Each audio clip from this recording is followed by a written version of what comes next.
Today, I want to get you to stop overthinking your business. If you're overthinking your business, then you're underperforming. You're under pitching, you're underselling, you're under delivering, and ultimately, you're putting your business at risk, perhaps even before it even gets off the ground. Overthinking can happen at any stage of your business, too. You could be a seasoned entrepreneur, 5 to 10 years in business, rocking and rolling, and you can actually freeze like a popsicle in the middle of it with indecision and stress and all that kind of stuff, right? But also, you could actually be overthinking as a new entrepreneur in the startup mode, or even while you're wanting to launch a business, but you're still working a 9 to 5 job, and it's just never ever happening because nothing's ever just about right. And really, when it comes to overthinking a business, there's really 3 areas that I think are like hindrances to moving forward. One is fear,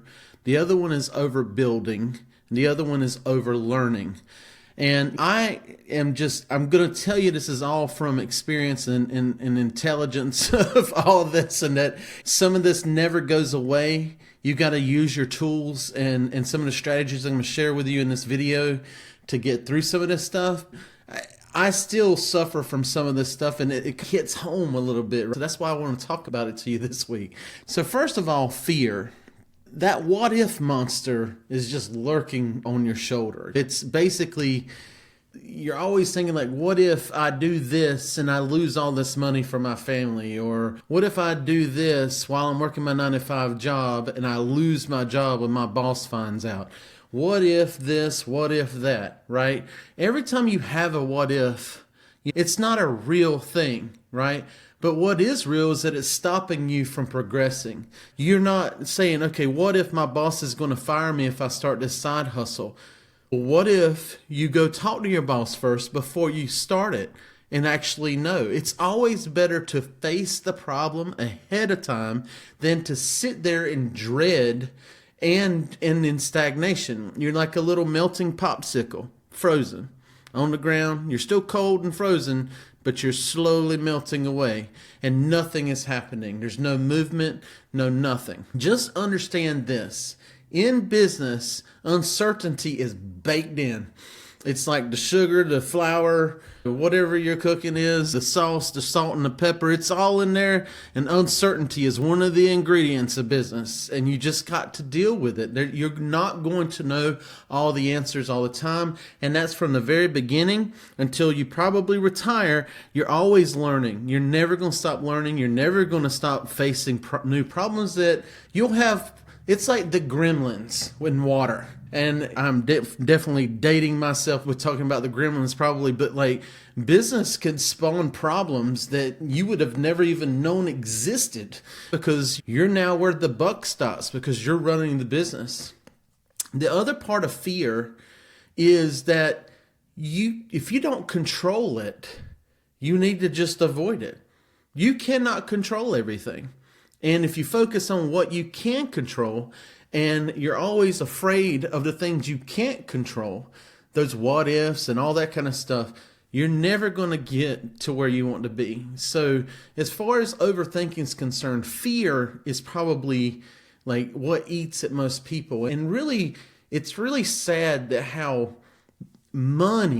it's usually money related, right? Like money is like the puppeteer holding us on strings of life yeah, Charlie, I got to buy medicine. I got to buy food. I got to buy all this stuff. Yes, you do 100%. I'm not saying put any of that at risk at all, but you're going to put yourself in a better financial position if you're constantly moving forward versus standing still in fear and overthinking. Now, I think, and this can go into the overbuilding. This kind of leaks into fear and overbuilding. But perfectionism is fear in disguise, right? Fear of what other people are going to think, fear of what the client is going to think about the outcome, fear that you'll never be able to sell it because the product or the offer, the whatever is not right yet. I can tell you the number one solution to get over perfectionism is to try and sell it, get the reaction from the client, the feedback, and they're just like, most of the time, they're blown away. I've got decades of experience of designing websites and all this stuff. And I'm like, this looks like pure I ain't going to say the word, crap to me. But it met their criteria of what they needed. Because sometimes, especially early on, now I'm like the trusted advisor in the room. Back then, I was the order taker, but early on. And they were like, we want to use this color and this type of image. And I put it together and I'm like, woo, oh goodness. But then this is what they wanted. So I give it to them and they're like, oh my God, Charlie, this is exactly what I wanted. Holy moly. My perfectionism and my but that feedback you get from them, that they're telling you, hey, they love it. And all those ideas you had in your head about how it wasn't perfect are then just erased.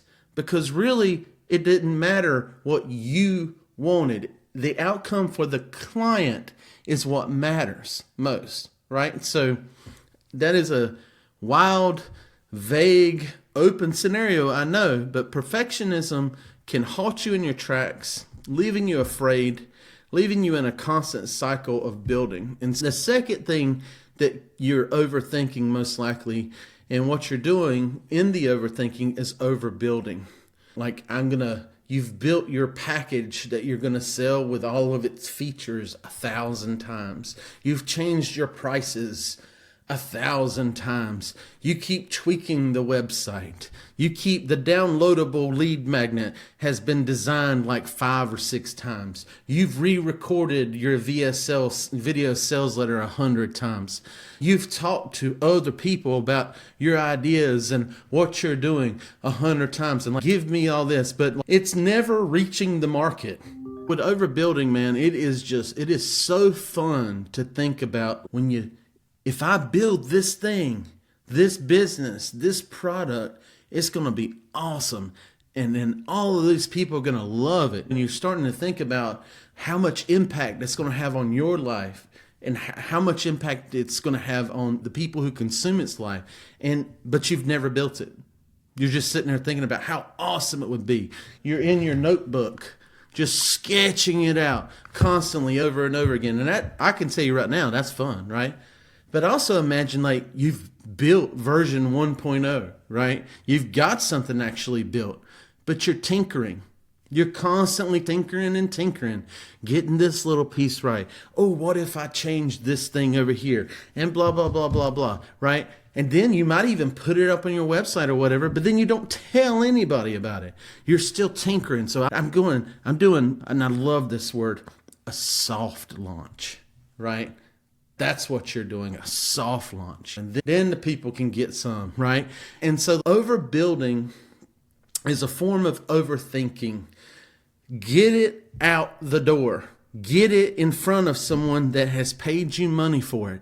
Take their feedback, adjust it then with real feedback, not what's in your head, not what you're seeing on a competitor's website or something like that. Change it based off of your actual someone who's paid money, right? Their feedback of taking what you gave them and putting it to use in their scenario is going to really give you reason to actually bolt on, change, all this kind of stuff. But if you're overbuilding without putting it in the market, you're overthinking, you're underperforming, you're underpitching, you're underselling. You're putting your family or your goals, your dreams, whatever your deal is, at risk. Maybe you're just a backpacker that wants to go around the world solo and alone. You're still putting that next flight that you need to pay for at risk, right? So the next form of overthinking in business is overlearning. And I can tell you right now, I am still guilty of overlearning. You're subscribed to 1,000 YouTube channels. And YouTube is like right there on the front of your phone. It's in your navigation bar of your computer. YouTube is always there, right? Or you found these great people on Instagram Reels that you can't wait to see their next reel on what they're doing and all. What course are they selling for 24 courses for $24, right? And you're just wanting to get into it and deep dive and that sort of thing, right? But you still haven't got your thing out the door, or you're not selling it actively. You're not following a routine of getting more clients to your offer. You're learning. You're like, maybe I should do this thing because this influencer said this. Charlie was on a YouTube video the other day talking about this, and I'm going to start implementing that into my business now, and I'm going to do all this kind of stuff. When you already had a plan in place, you just haven't ever executed on it. So you don't know if it's worked or not. You're learning, right? And there's nothing wrong with it. I love it. But I'm going to tell you here next about one of the first things that you need to do to stop and fix the overthinking, and how learning fits into that, okay? Because I would never tell anyone to stop learning. That is not what I'm saying. I'm going to learn. I'll probably learn something on my deathbed when I kick on out the world, whatever. If I die at my desk, I will probably have been looking at something, learning. So I'm not sitting there telling you not to learn, but overlearning, fear, overbuilding, all these things lead to overthinking, which again goes back to underperforming. You're not getting out of your 9-to-5 job. You're not gaining enough revenue to make that first hire to free up your time to get more revenue. You're not performing, you're not selling enough to buy that piece of software that's going to automate a lot of the work you're having to do manually right now. You're just sitting there frozen, thinking about the what ifs, and this is not ready for the market yet. And so one of the first things you need to do is set a schedule and build a routine. And now the routine I'm about to share with you right now is a way of breaking every single day down into 3 parts, okay? And the reason this works is because you put certain tasks into the part of that day it needs to be in. And you're always making sure that the most important things that you need to get done first, second, and third. Now, I know what you're going to say ahead of time, especially for the people in the startup phase that may still be working a 9-to-5, a part-time job, anything like that. I'm sorry, but it's just the way your cookie crumbles. If you want it bad enough, you can still take these 3 blocks and inject them into your day every day. You might not be able to put in like a full 8 hours to these 3 things, right? You will probably be able to sprinkle 3 hours a day around to these 3 things. So there's no excuses. Don't sit there and say, because I have X, Y, and Z. I used to stay up till 1 and 2 in the morning after, a 9-to-5 job, still giving my family the love and attention that they deserved of me. And then, adding on to the end of my day and at the beginning of my day and during lunchtime, the things that I needed to do to dig myself out of the cubicle. So don't sit there and say that you can't do it. You can, okay? So, and I don't know where I heard this from. It might have been Jim Rohn, somebody like that. I love Jim Rohn. I highly recommend you find out who he is if you don't know who he is. But could have been somebody else too. I don't know. But basically breaking down your day into 3 parts: grow, build, and maintain. Okay. I know that a lot of people out there will talk about maker manager, and this is a hybrid of maker manager. So if you think about grow and build are actually just a division of maker, whereas manage is maintain. Okay, so, and I don't know, so if you like maker manager, fine, but you need to split the maker part into a growth block and a building block, okay? And so basically every day, your entire week, the first block of every week, your entire week should be grow. Every morning, you should take care of both your inbound and your outbound tasks. Inbound meaning on these days, I post to these social platforms every single day. On this day of the week, I publish my pillar piece of content, whether that's a YouTube, podcast, blog, newsletter, whatever your pillar piece of content is. But you've got to be content marketing. So what is that? What day of the week does it go out of? And then on every other day, What are the other inbound marketing tasks? I'm going to write a newsletter one day. Maybe you're repurposing that pillar piece of content into different pieces of content. I'm not going to get into all that right now. There's plenty of experts on YouTube that you can go out and learn from at a set time, which I'll get to here in a few minutes. But basically, you got to make that time. The problem with overthinking and the underperforming is that the overthinking can lead you to the overbuilding, the overlearning, and all that kind of stuff. And then you get to the end of the day and jack shit was done. But if you have a block to say, during this time, I grow. During this time, I build. And I'm going to tell you what build is here in a second.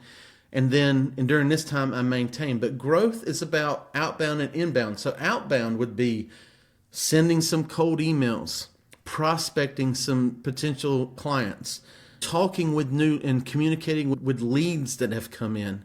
So it's all about outbound and sales. Maybe researching an event that you need to go to, like where you can table and have a booth or something at.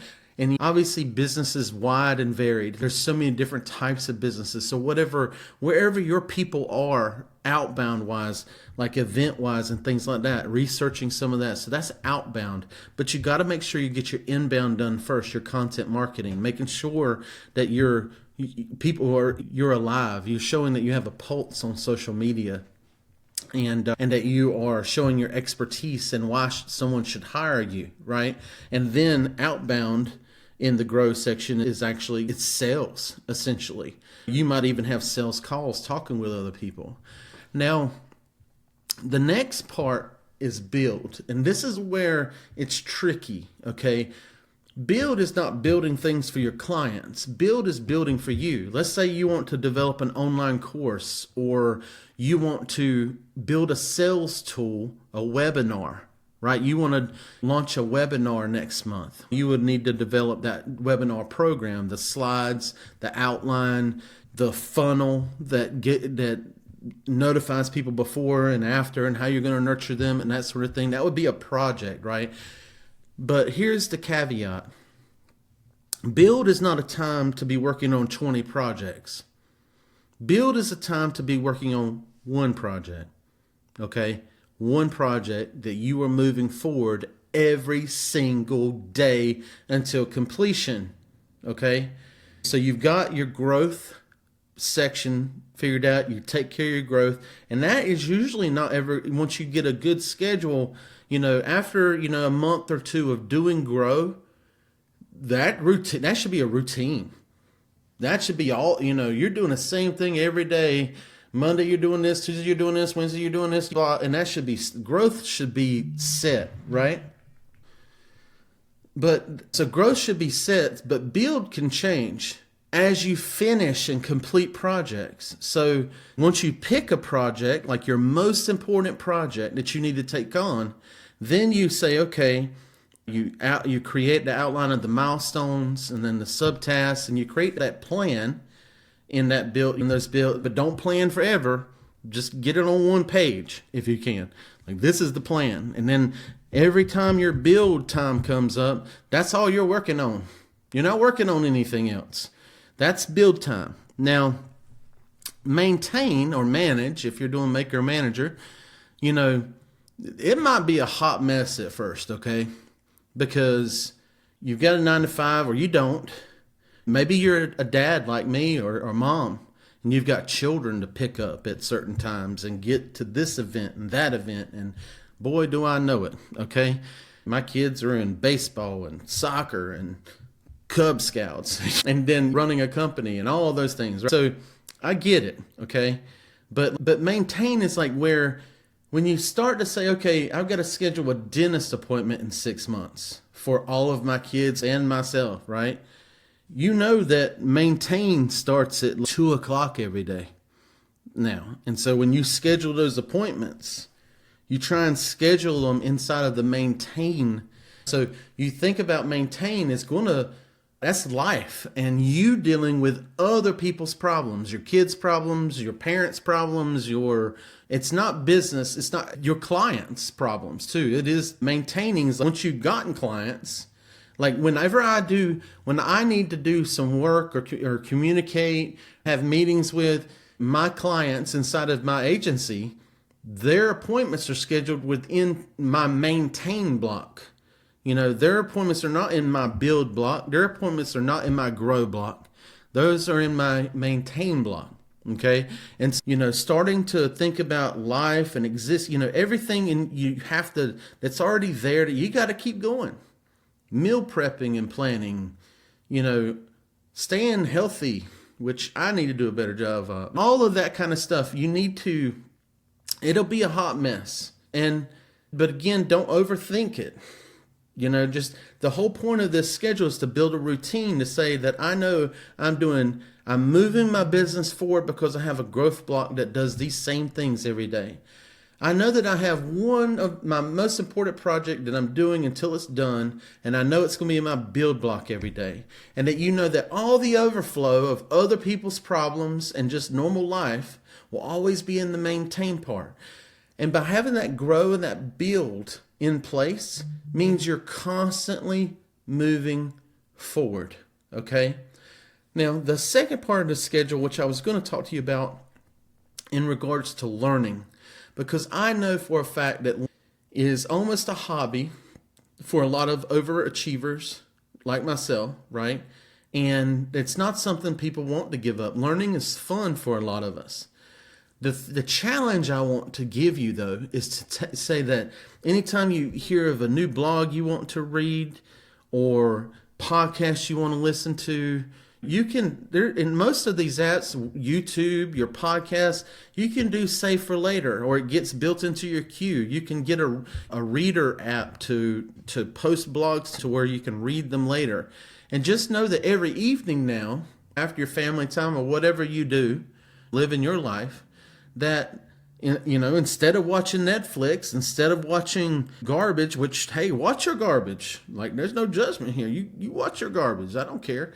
But I'm just saying that, like, that learning and that education, that edutainment, put that stuff at night, in the evening.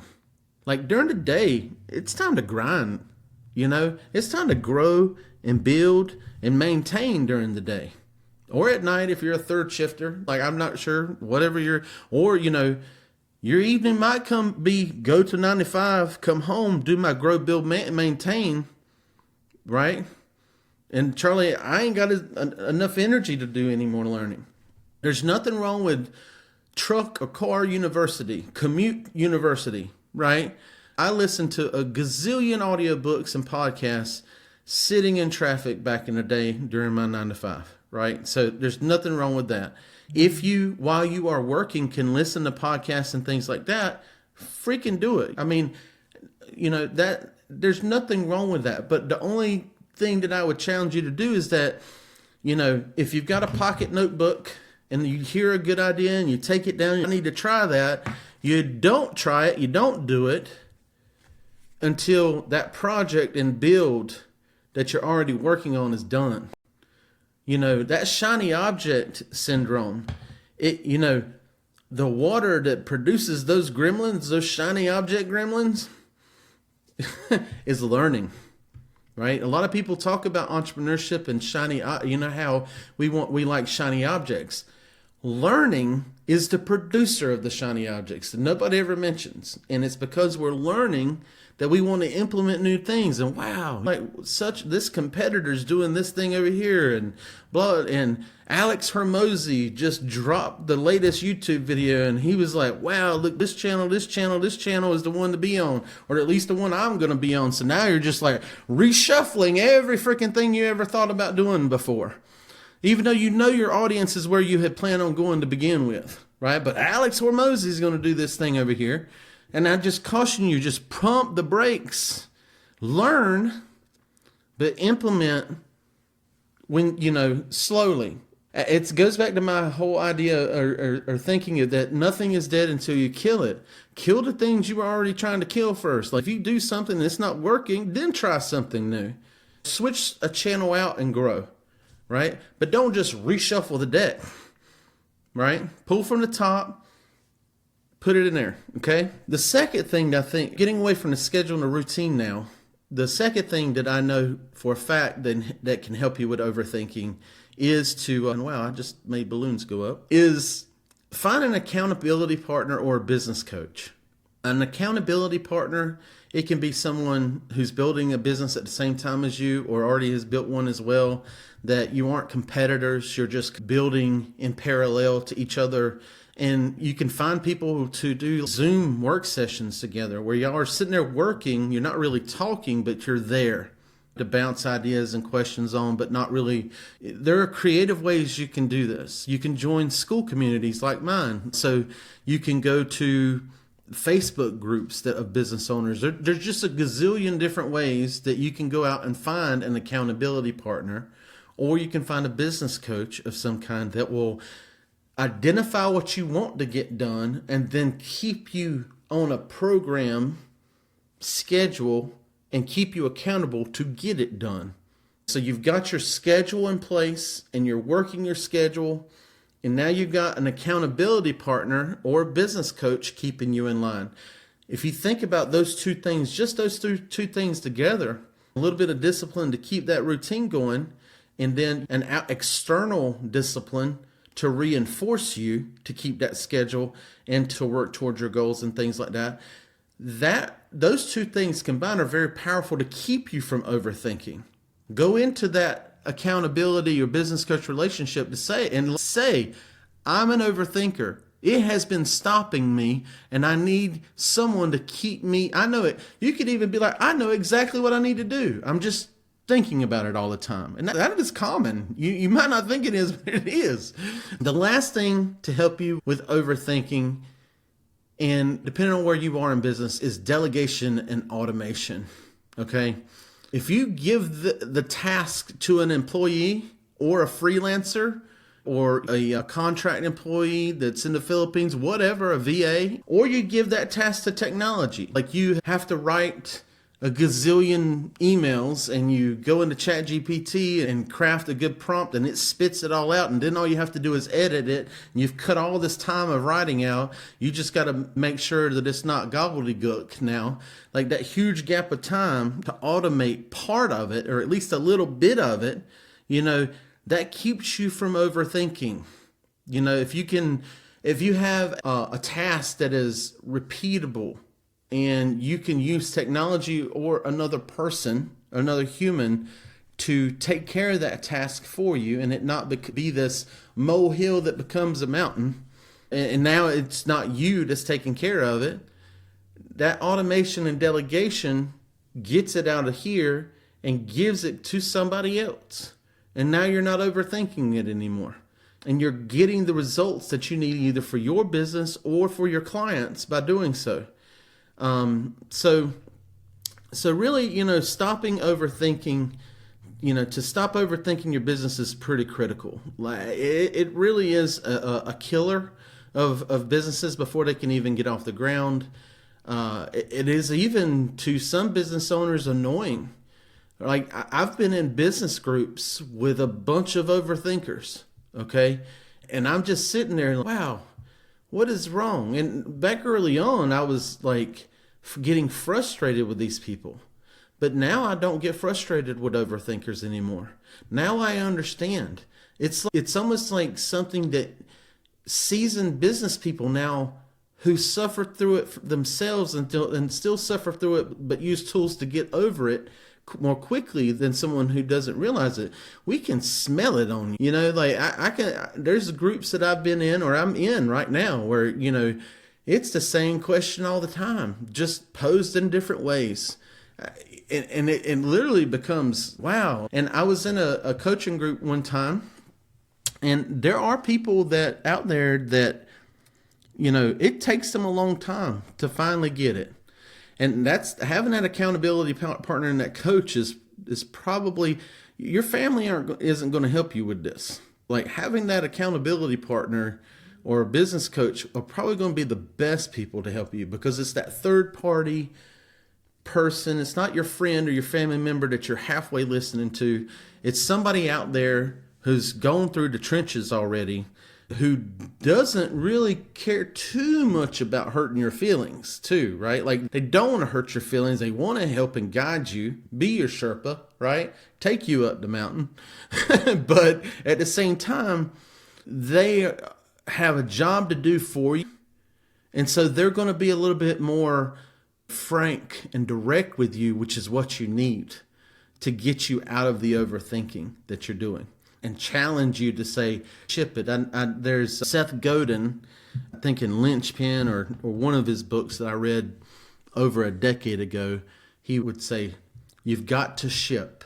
And I guess that's ultimately what this video is about. Unless you get it into the market, you're never going to reach your goals. You're never going to dig yourself out of your 9-to-5 job. You're never going to get anything that you want in life. And I'm going to leave you with another quote from another person who I don't care for a lot of his stuff, but I have seen one of his quotes that I really love. And his name's Grant Cardone. And he has a saying that says, strangers have everything you want in life, right? Referrals and things like that will keep the lights on, but strangers are the ones who will pay for that 2-week trip to Europe. So unless you're getting your offer out there to strangers, none of that's happening. Stop overthinking your business. Get to work. Get a schedule in place. Get a mentor, coach, or a partner, some kind. Start delegating and automating. Get out the rut. Stop overbuilding. Stop overlearning. Get away from the what ifs, the fear. And I'm rooting you on. If you need help, you can reach out to me. Go to school.com/SBS. I run a group there, a free to join group called Small Business Society. Love to have you in there and love to help you. All right. Have a good day.